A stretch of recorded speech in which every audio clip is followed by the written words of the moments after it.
Good afternoon. Welcome to the BMES Professional Development webinar entitled Current Topics in BME ABET Accreditation.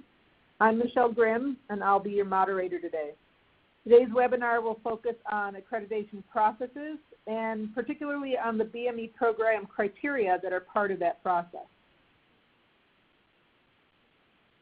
I'm an associate professor of biomedical engineering at Wayne State University and also serve as a commissioner for the Engineering Accreditation Commission representing BMES. And as such, I also am a member of the BMES Accreditation Activities Committee. Before we begin, there are a few housekeeping items. First, this webinar is being recorded for your convenience. The slides and archived recording will be available in the next several days through the BMES website.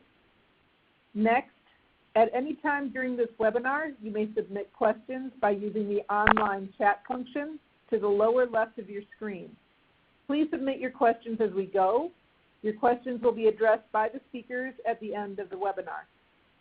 Lastly, please do not exit the webinar right at the end because there will be a brief evaluation that we would greatly appreciate your completion of.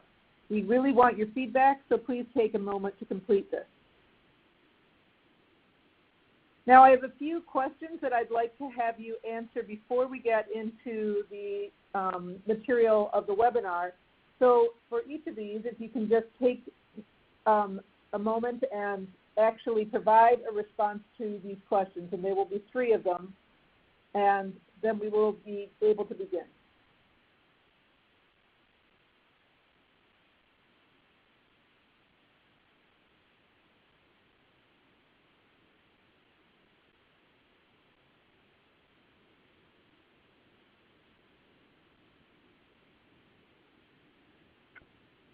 All right, so for our first question, it was asking what your role is, and I'm excited to see that we have over half of our participants are faculty involved in the accreditation process who are, I'm assuming, just interested in learning more about this system and this process. And then we have a chunk of our current program evaluators who use this webinar as part of their ongoing professional training.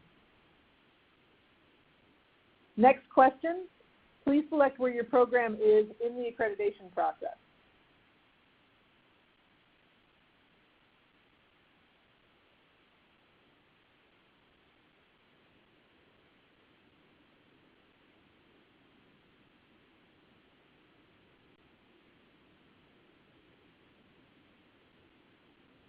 All right, so from the people who replied, we've got a large group of programs that have been previously accredited, at least, so 2 programs that are in the initial accreditation process, welcome to the family, and 2 programs that are considering whether to seek accreditation in the future. So this is a nice distribution, and we should have some good discussion later on.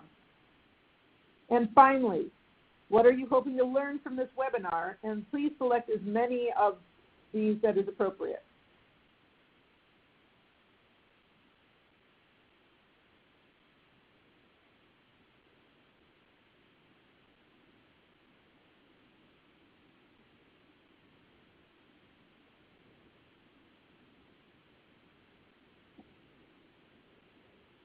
Okay, so we have some that are interested only in the upcoming training for their visit, quite a few that are interested in the accreditation process, a large group that is interested into details about the visit, and then 2 people who said all of the above. So I think that we'll be able to address many of these issues as we move forward.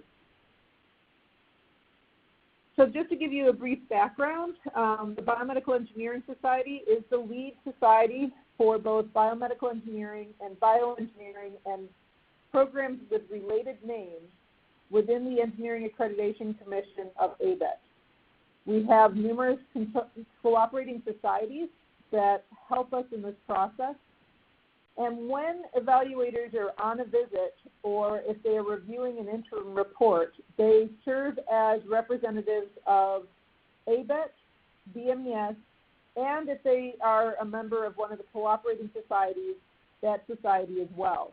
And so they really are serving as professional representatives of these professional organizations. BMES has a committee that focuses on accreditation called the Accreditation Activities Committee. The membership is approved by the Board of Directors of BMES, and its goal is to coordinate all activities within BMES that are related to ABET.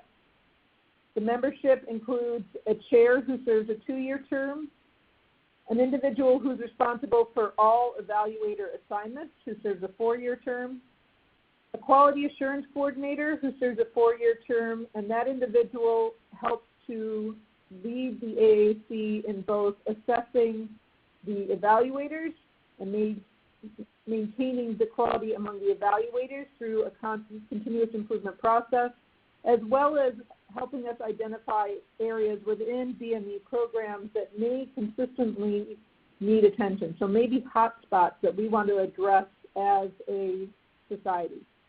There are also 4 members at large. Each of those serve a 4-year term. There are, in addition, some ex officio members, and those include those of us who are on the Engineering Accreditation Commission and BMES representatives to the ABET Board of Delegates. In addition, the chair of the Council of Chairs is a corresponding member, so somebody who participates in a portion of the discussion that we have every year at the AAC.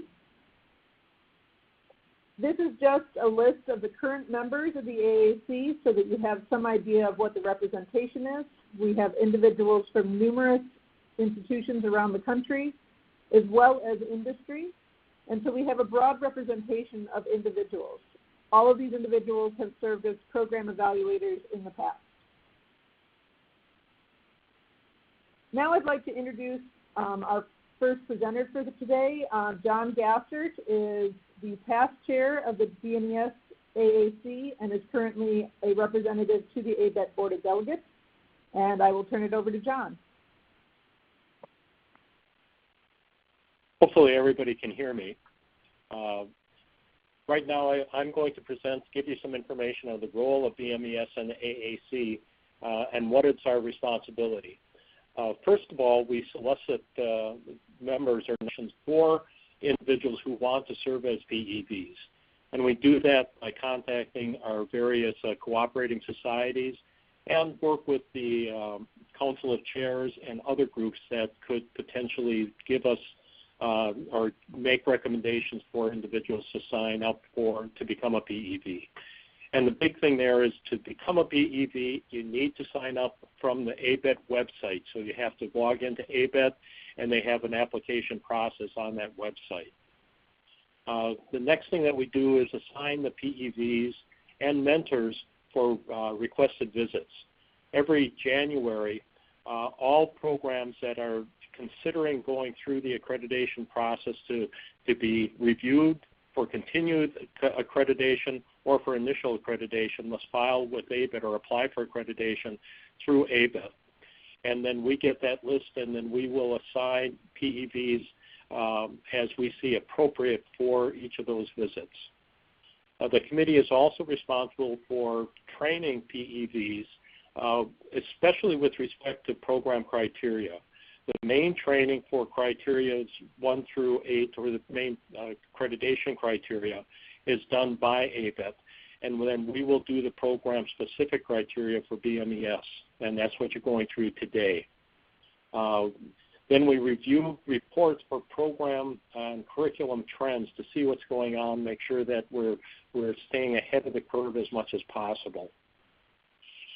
We also review the PEV assessments that are done by their fellow PEVs on a visit and by the team chair. And that is done by our QA coordinator, and we review those every January at our annual meeting. Then we facilitate the development and review of BME program criteria. So if we see a need for a change in program-specific criteria for biomedical engineering or bioengineering, it would begin with the Accreditation Activities Committee. So what are the PEV training requirements? Initial training for new PEV candidates is done in a 1.5-day face-to-face training workshop that is essentially done after the program evaluator completes 6 modules. There's a welcome and overview. It goes through the accreditation process, the role of the PEV, quality improvement of student learning, applying the criteria. You go through an actual case study, and then the PEV appraisal process. And then finally, we get to this program-specific training, which we're doing right now for BMES.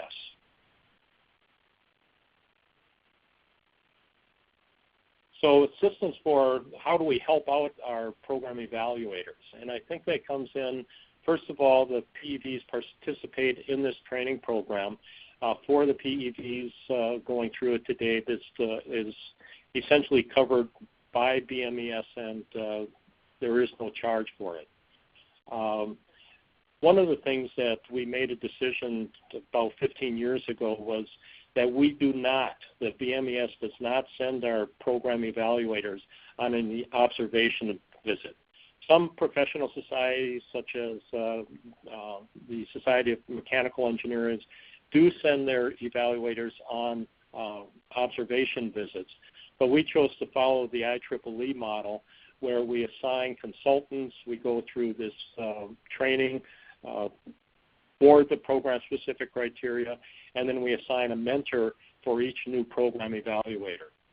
And the mentor will work with that program evaluator, the candidate, when he or she is going through the initial training process with ABET.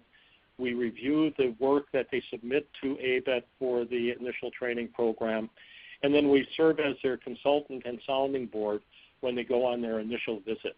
We're available. They have our phone numbers, and they can call us at any time with questions or concerns that they might have. Then all PEVs who work we assign to biomedical engineering or bioengineering programs are assigned a consultant, and that consultant will work with the PEV to help answer any questions related to the program-specific criteria. We're also available to help out with general questions during the visit. However, if a PEV does have a question during the visit, the first line of assistance should be the team chair. So you go to the team chair with concerns or questions. You also work with your other team program evaluators. And then if you still have questions or need a second opinion, then you should contact your consultant and or mentor. So again, all of us are familiar with what the general EAC program criteria are, the general criteria, and this applies to all engineering programs that are considering accreditation. They must satisfy the general criteria for the baccalaureate level programs, and there are 8 of them. They address students, program educational objectives, student outcomes, continuous improvement, curriculum, faculty, facilities, and institutional support. At this point in time, I'd like to introduce Steve Schreiner. Steve is a member of the BMES Accreditation Committee, and he is a commissioner for the Engineering Accreditation Commission. Steve is also the Dean of School of Engineering at the College of New Jersey. Steve, it's all yours. Thank you, John.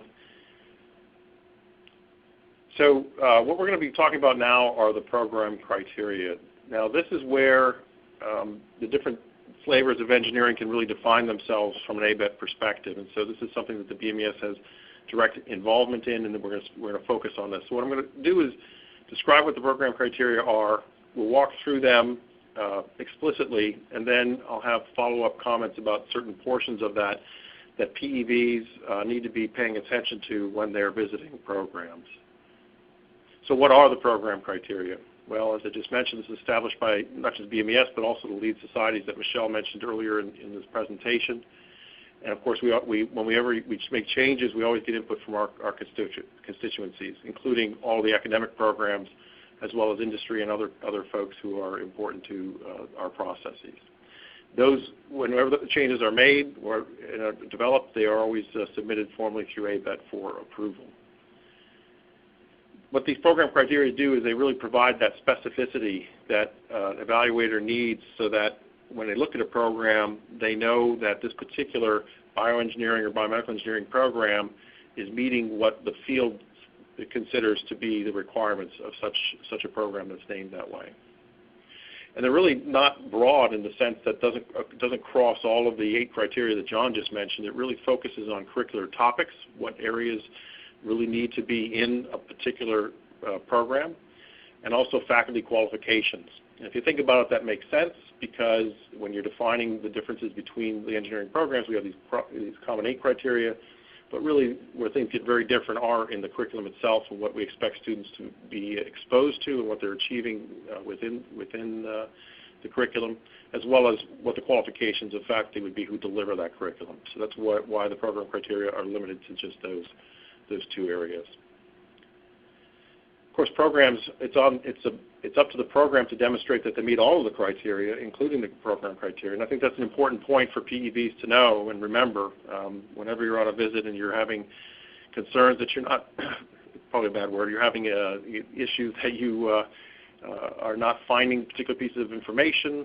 Remember that it's always the program that needs to define what they're doing and how they're meeting these criteria.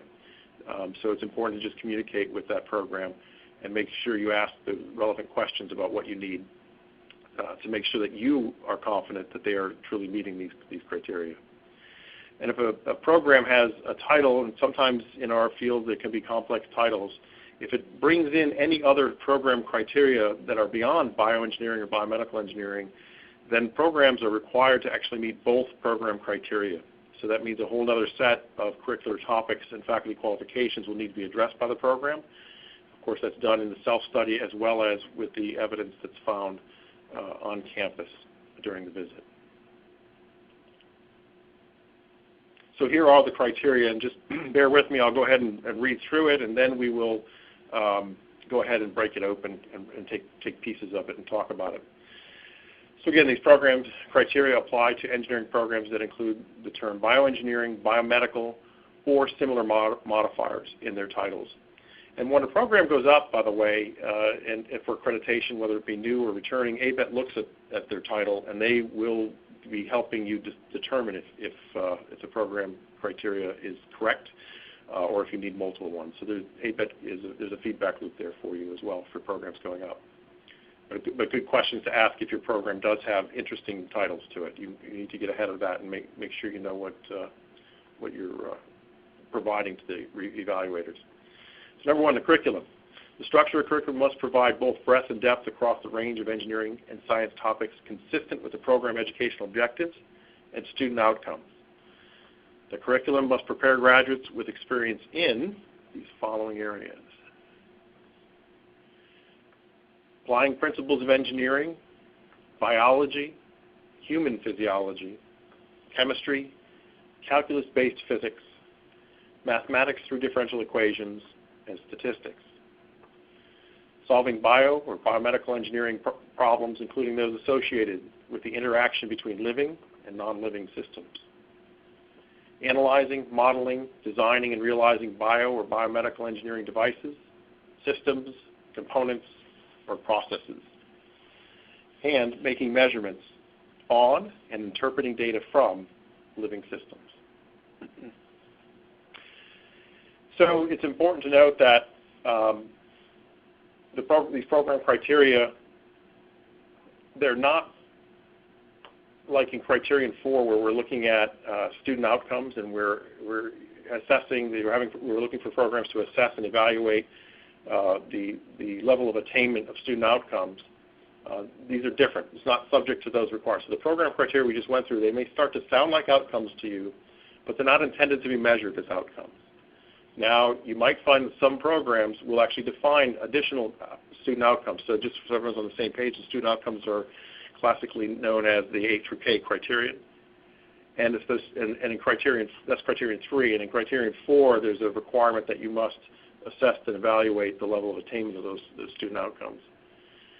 So if a program adds to the A through K, sometimes using things like that might be looking like program criteria, then they must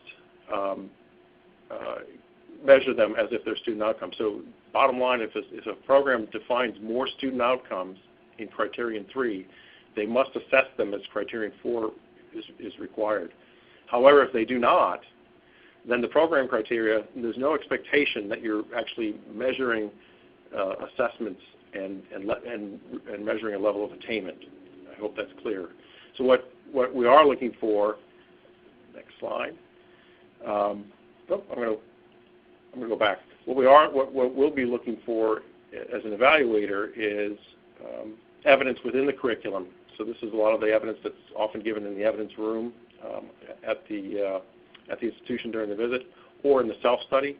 Are the program elements actually covered by the program? And I think we'll talk more about that later. So let's talk about some of the words that are within and key concepts that are within these program criteria. You'll notice before I begin this more discussion of the program criteria, these are fairly broad definitions that you've been given, and I just want to emphasize that programs are free to define how they meet these criteria. And again, they'll develop their programs, they'll name their programs, and then they'll decide what the curriculum is under there. They have to meet what the elements are here, but there's many, many ways to do that. And so program evaluators, we always caution that as you go to a campus, you have in your mind places that you've been trained, places that you work now, and maybe have an idea of what certain terms mean and how it's delivered in the curriculum. But you need to be open-minded that many curricula will be defining their own ways of doing these things. And as long as they meet the criterion and what's in there, they're okay. So the term breadth and depth across the range of engineering topics. So again, this is, depending on the title of the program, bioengineering or biomedical engineering, there's a certain intent there. And that freedom that these programs have, we let them have that. And then it's up to them, though, to tell us how they're meeting them. They shouldn't just expect a PEV to discover what these things are. They have to be explicit in the self-study and on-site. So clearly, breadth and depth, that's pretty obvious. You need to have more than a single focus. You need to have some sort of breadth across the engineering topics, but also we need to go deep in certain areas. And that's where, again, the program defines what those are, what those areas are, and what topics that they're going to be focusing on.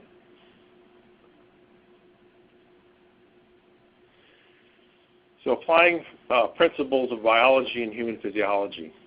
So again, we're looking for specific subtopics within the curriculum, but they're not defined. Programs have the freedom to determine what these subtopics are, and again, it has to span the range of what the program's trying to do, as well as potentially give depth on certain topics that they define.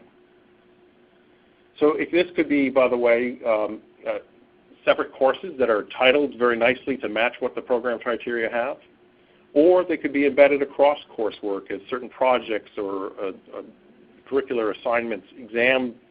Exams may be related to these particular areas. And the program can provide those pieces of evidence to the program evaluators in any way they want to. And we shouldn't be going in expecting as a PEV that you'll see a particular course that is focused on a particular program criteria. It can be distributed across, and that's not a problem. But again, the program needs to make it easy for you to find that. They need to show you what it is that they're doing to meet those topical criteria. Solving bio and biomedical engineering problems, including those associated with the interaction between living and non-living systems. This, again, is one of those areas where in our own backgrounds we probably have lots of experience with this as biomedical engineers. We have our favorite experiments and different things that we do, but it's up to the program to demonstrate exactly how they are meeting this. So it's both, they got to be solving the problems, not just setting them up, and they have to be engineering problems. So it's important to understand that.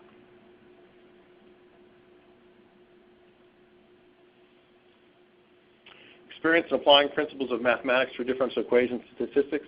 Again, sometimes we see classical courses named differential equations or probability and statistics, and so it's easy to see that they have some of that curricular content. But remember, we're also applying these principles, and so you want to see where that's happening. and clearly the curriculum must include those elements. And again, sometimes you'll see programs not having a specific differential equation course, but it may be embedded in other courses and other topics as they go forward. So you have to, again, be open-minded to how you're going to find this, and the program has to present that to you.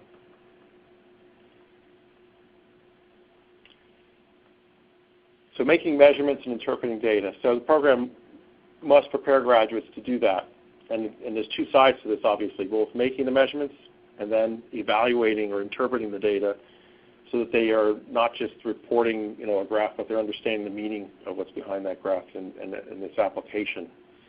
So again, programs sound like a broken record, but they're free to identify how to do that, but they must have evidence of that. If they don't have evidence of that, then there's some form of shortcoming that the program has.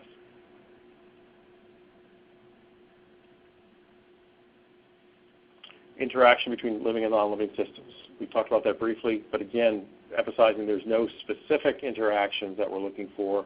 And a program may be focused in a particular area. They may be looking at different scales from molecular through systems, and we have to be flexible into how they are addressing these topics and these interactions. As we all know, biomedical engineering is a very broad field, and many of our curricula span that field in many different ways.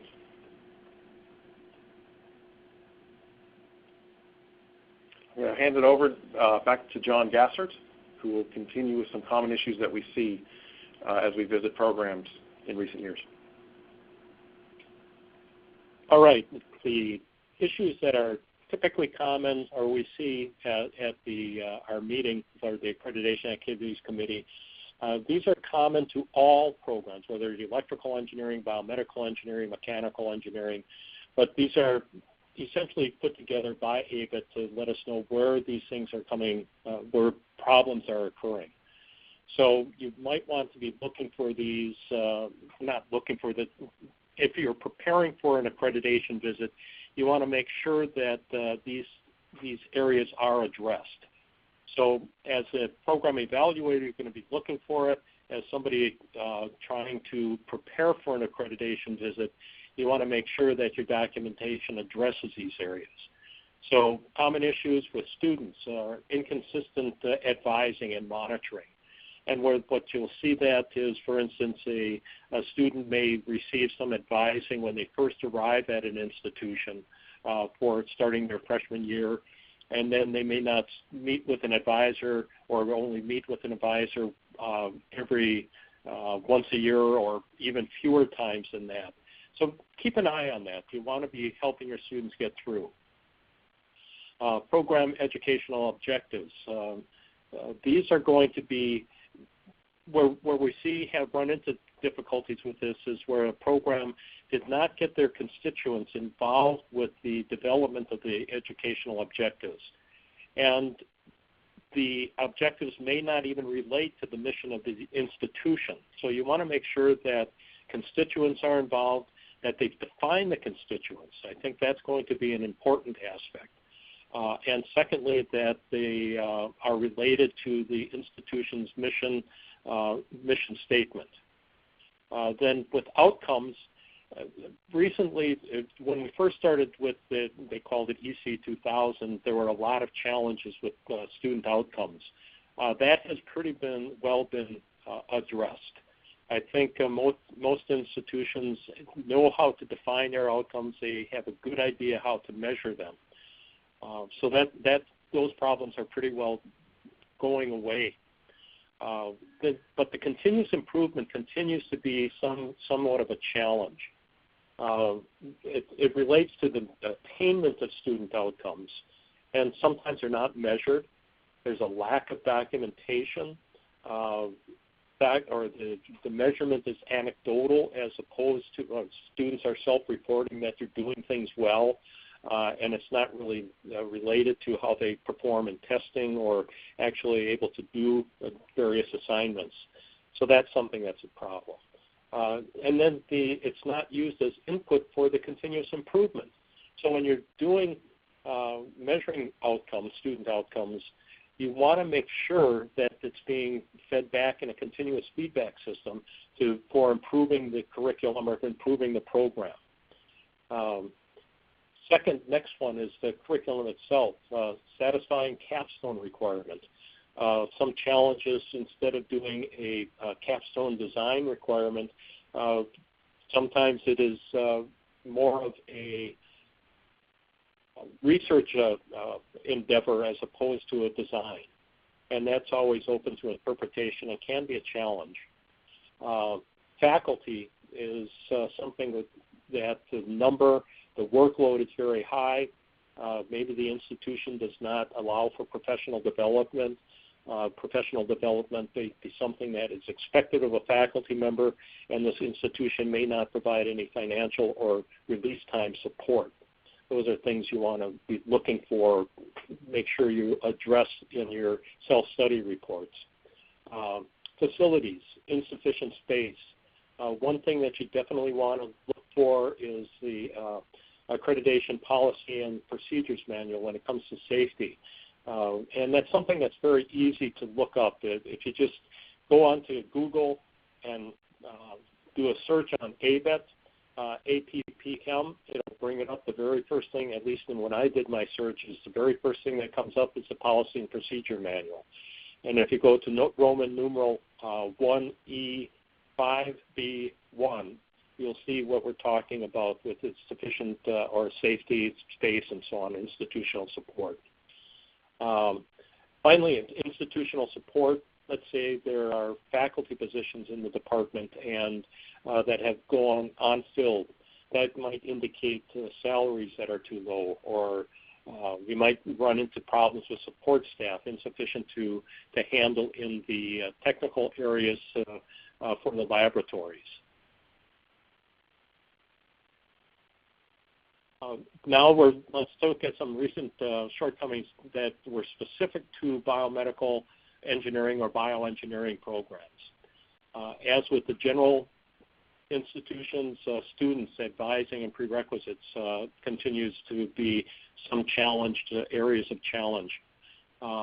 Educational objectives, as with other engineering programs, it's the constituents or needs were not necessarily included, and they may not have a systematic way of reviewing the PEOs and making sure that they are consistent with the mission and with the constituents' desires. Then we have our continuous improvement. The loop has not necessarily been closed. You want to watch for that continuous measurement of student outcomes and how it relates to improving the program. Curriculum, the engineering science credits. That seems to be a real challenge for biomedical engineering because we seem to have more science than many of the other engineering programs. We try to squeeze in organic chemistry and physiology, biochemistry for students who might be moving on to medical degree later on. And so what tends to happen is the number of engineering science credits starts to fall back. But that's something that we need to look for, and there is the minimum requirement of number of credits that you have to have a year and a half worth of credits for engineering science. And for that can be a challenge, as I said. I think it comes out to be 48 credits if you have a 120 credit program, so you need to watch for that. Standards, when you look at the design or the capstone project or design project that students are doing, and if you don't see anything related to various standards, whether they're ANSI standards, bringing in the FDA, you have to include those in your design project, and they have to educate the students that there are such things as standards. So as evaluators, you need to be looking at the design projects and making sure that the programs include standards in their designs, and as programs looking at accreditation, you need to include that. So plan ahead. Faculty. Another problem that's common with rapid growth, with the push for STEM programs, everybody's running into challenges with trying to grow the number of faculty. So that's something to be looking at. Facilities, again, problem, lack of space. Are you putting 40 students in a lab that's designed for 20. That's something that you want to look for.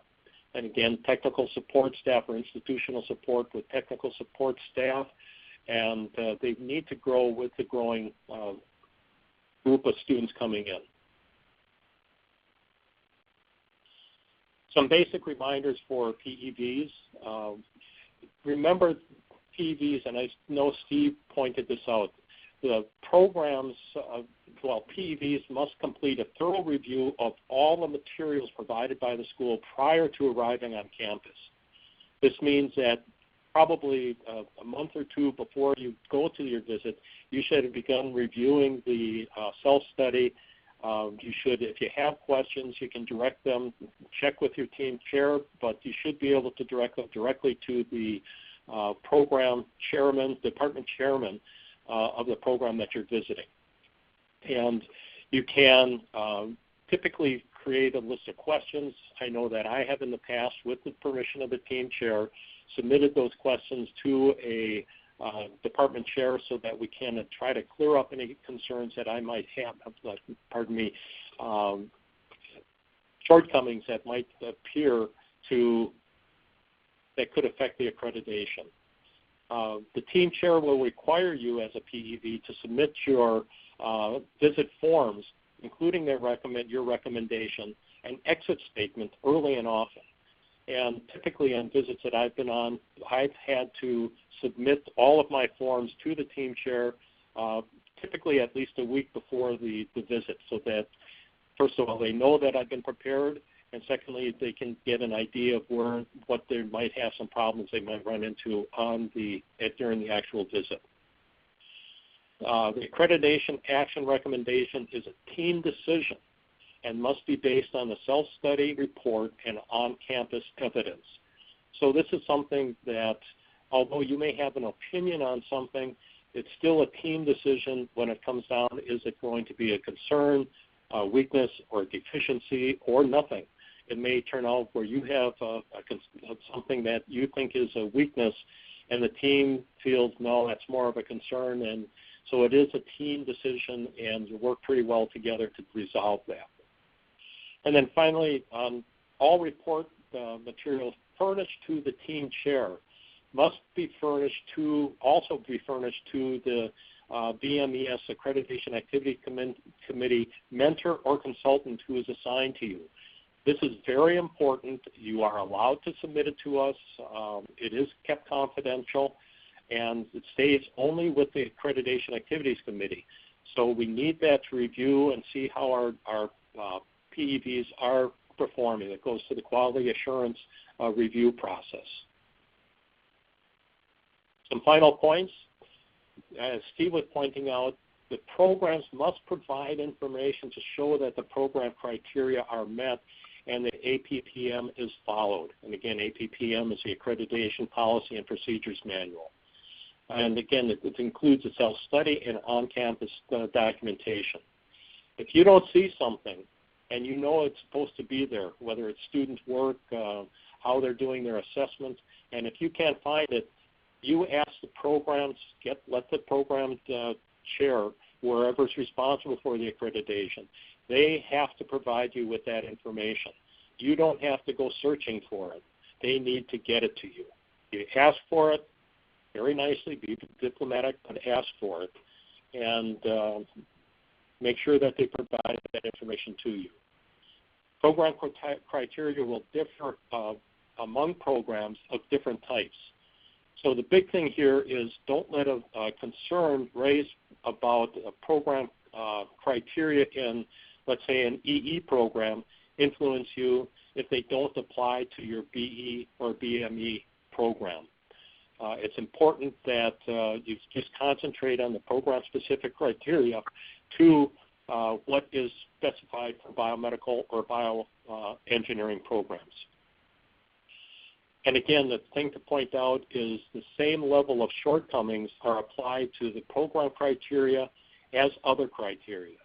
In other words, there's either nothing wrong, which is hopefully the case, there is either a concern, it could be a weakness, or it could be a deficiency. Yep, we're going to open it for questions. So we've had a few questions that have already come in via the chat mechanism. So Steve, you indicated that you would be happy to address the question regarding prerequisites that Ruth posed. Correct. Correct. Excuse me. So the question was related to clarifying what we meant by.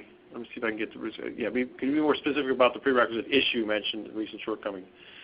So as a PEV and as a team chair, I see this question come up on almost every visit as evaluators are looking at things. I want to point to in Criterion 1 students. There's a statement in there that says student performance must be evaluated. Student progress, here's the key, must be monitored to foster success in attaining student outcomes, thereby enabling graduates to attain program educational objectives. So if the program isn't monitoring and helping the students, make progress towards degree and passing the courses and things, there could be an issue. So bringing up the idea of prerequisites, well, what do prerequisites do except help students guide students through their curriculum? If it seems that students are being allowed to waive prerequisites or are able to put themselves into courses without advisement and things like that, that could potentially be a problem.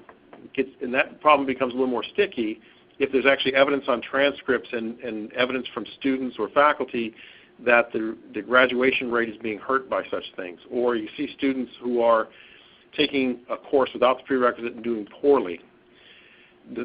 Theoretically, or actually, there should be a system on campus or in the department to make sure that those things are being controlled. And so often it depends on the program you visit, but some will have very, very loose or lack of controls on how prerequisites are managed, which can lead to these problems that impact Criterion 1. Or they have a system, but they're not following it, and students are still being impacted. If you have students not following prerequisites and there's no real effects on the progress, I think that's actually a case to, if a PEV were to bring that up, you could say, well, there's no effect on here, because you'll notice in all these criteria there's actually the word prerequisite is never mentioned. I hope that answers the question. Anyone else have any comments on that? I think you covered that. Okay, Yitzhak asked, how does ABET define capstone, and how are some schools satisfying capstone requirements? John, do you want to take a crack at this? Yes, I can address, or I will take a crack at it. Typically, when you look at an engineering program, a capstone can be anywhere from a 1 semester, 2 semester, to a 4-year project where the students are develop an actual product from conception to completion. Typically, with a capstone project, in my opinion, you would expect to see something where there is a need requirement, as would be expected with any engineering program or engineering design, that would have from the conception to a prototype, and then while doing that, incorporating design standards. For instance, if you were asking somebody to develop a Holter EKG system, what are the standards for that would be used for the ECG amplifier portion of it? What would be some of the standards that are used for the recording? Is it going to be a communication magnetic recording, or are you going to go to a digital recording system? Now, I'm dating myself with the magnetic, I'm sure, but if you look at the different type of standards that are associated with that, and then the students should be able to demonstrate a project or a product at the end of that time. So that would be a capstone. Some schools will push that into a single semester, and they've been relatively successful.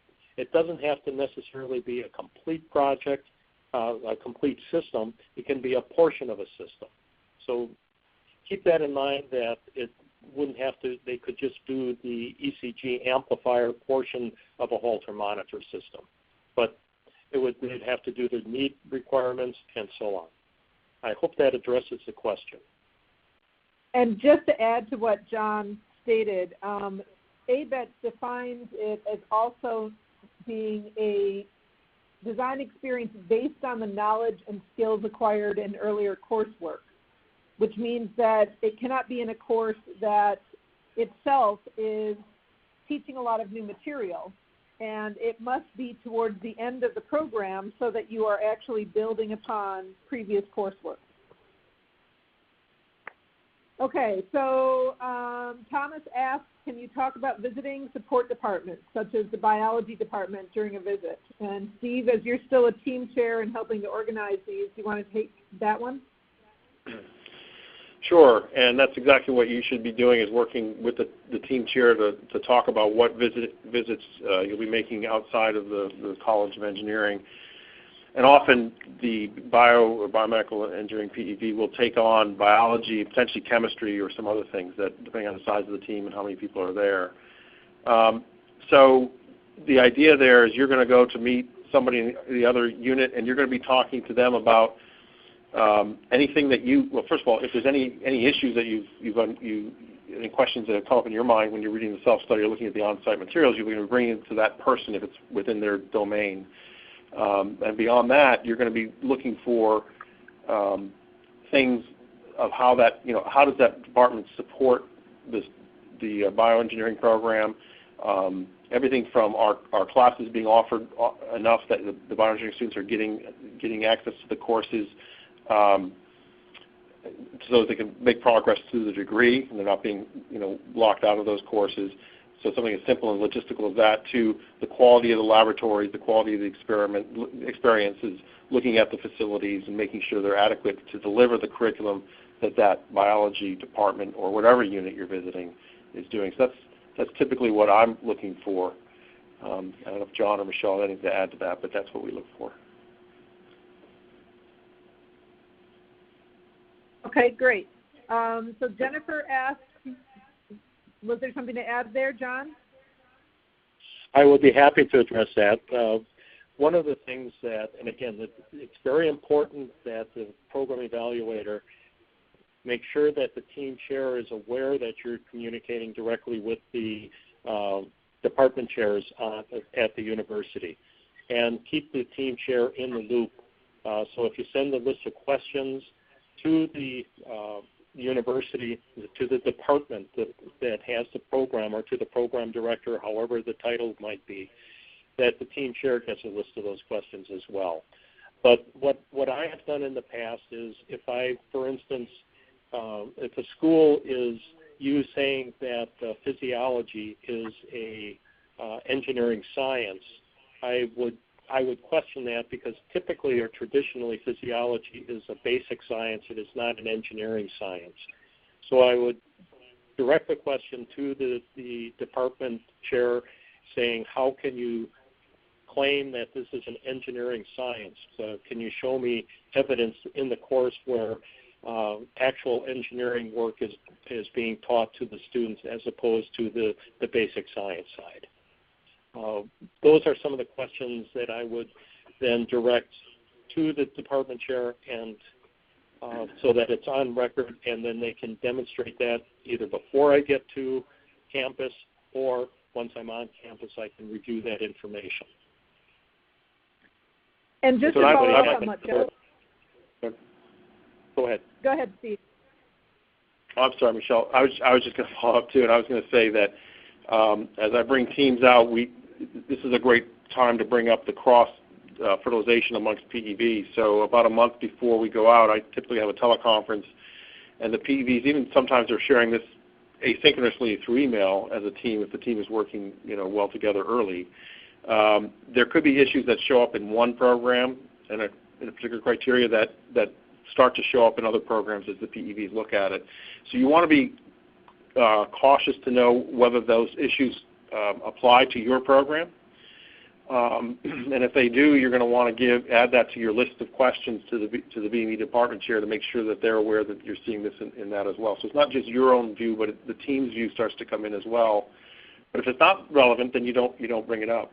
And the other thing I wanted to mention is, when you do communicate with the department chair, I think you want to do that succinctly. I always recommend you read the self-study thoroughly, you come up with some thoughtful questions, write them down, and email it to them looking for a response to those questions. I have seen PEVs do maybe what I would say is a little bit too much back and forth in a more informal way, and I try to discourage that because you want to give them time to evaluate what you're asking, the department chair or whoever you're speaking to in terms of the ABET coordinator, and you want to give them the time to respond back to that. Clearly, anything you can clear up before the visit, the better off you are, but sometimes you don't want to overwhelm the program either with too many questions and too much back and forth. So there's a balance there somewhere so that you can get your information before you go. Okay, Ruth had a follow-up question to John's explanation, which is what kind of evidence would you need to prove that a course was engineering science? So John, what would you look for in any course to say, yes, this was an engineering course and not a basic science course? Let me think about that for a second. I think it goes back to the old Supreme Court justice who said, how do you define pornography? And you know it when you see it kind of thing. And so it is subjective. But this would be a good topic, as Steve would bring up. Ask your other PEVs, would you consider this an engineering course or a science course? So you work with your fellow PEVs and make it a team decision. But you can also look at it and say, if there's no mathematics involved in the physiology course, for example, or very limited mathematics, then you could say, no, this really isn't an engineering course. It's more of a strictly a physiology course. So you look at to what extent are the students using the define the problem, follow an engineering process to address what's going on. So if they can calculate the stroke volume and say, well, how would I develop a device to measure stroke volume in a patient?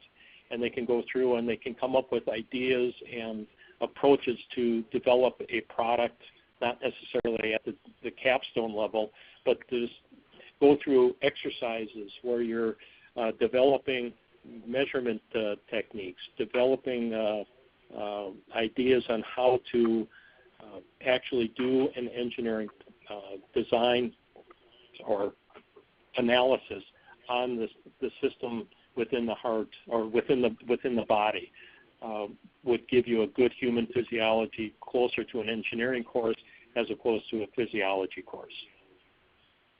And I'll just add to that I think that there are two aspects to engineering primarily, design and developing validated models. And so if you see those sorts of open-ended problems, then it may be an engineering focus rather than a basic science focus. Steve, I think you were chiming in? No, well, I'm listening intensely okay. here. I think I agree with everything you and John both said, and I'm just going to add the word application, right? It's taking mathematics and basic sciences and carrying, and as the criterion actually defines this a little bit, it says carrying that knowledge further towards creative application. But I agree what John was bringing up is really one of the biggest things we see in BME is when somebody's counting something for engineering science, but then we're having trouble understanding when we look at the course notebook when we get there, boy, where is it? It seems like we're really studying physiology here. There's nothing toward a creative application or an applying that math and basic sciences. Some programs, I would just quickly add too, will start to slice and dice the proportions between the different columns in Table 5.1, and that's fine. That's theoretically up to them to how they want to do it, but they have to again show the PEV why 1/3 of the course is an engineering topic or engineering science topic, and the other one is actually the basic science and math. And as long as that all sort of bears out, that can hold up. But it's just be careful about that if you're a program doing that, and make sure you have the evidence for that because the PEV will be looking for it. Okay, and I've got one last question that was asked, and this one's a challenging one. So this comes from Lori. We are in the process of developing an undergraduate program in bioengineering computation, as it's a growing field in terms of research and the jobs at the BS level. One of our concerns is how it could be accredited, as it spans bioengineering and computer science, but may not meet the criteria of both types of programs. How have you seen schools address this? Is this a field that ABET and or BMES have considered? And I don't know the answer to that one, so I'm hoping maybe Steve or John has some insight. I'll add that what is in the name of the program, as we discussed earlier, is going to be very important, because that's going to be highlighting the name of the program determines what program criteria you're going to be coming up under. Not to mention that you're also, when you start going between engineering and computer science, you're going across commissions now. So I don't know how much we've explained that before, but we're really sitting in the Engineering Accreditation Commission, Computer Sciences in the Computer Accreditation Commission. There will be additional criteria if you cross that boundary. And I have been on visits where programs will go across 2 different commissions, and they'll be evaluated accordingly by all that criteria. So you want to be careful from an accreditation point of view of how you're naming it and what you're implying by the name, and that will actually help you make a pathway towards accreditation. I think that's my best advice is what's the ultimate content you're trying to deliver, what's the essence of that program, and then where is it going to be channeled in terms of and steered by the name. So what's the general public going to think this is? If they think it's an engineering program, there's going to have to be some sort of engineering criteria applied to it. And if it's not an engineering program, then maybe it would just be a computing accreditation commission. Does that make sense? Yeah, and I'll Can just I add add a little to that. bit? Yep, go ahead, John. Okay. Thing to remember, you can be accredited with your name, but again, if you have to be careful, because if your institution limits you to the number of credits, let's say if you say you're only at 124 credits or 120 credits on a semester credit basis, then trying to meet the requirements for 2 different degree programs could be a challenge, but it is possible. I think the big thing that you have to remember, if you do that, you have to meet both the bioengineering or biomedical engineering requirements, in other words, the human physiology, the statistics, and so on. And if you go the computer side of it, the computation side of it, is it going to be the computer engineering side, or is it going to be computer science side? And then, as Steve pointed out, that would be the Computer Science Accreditation Commission.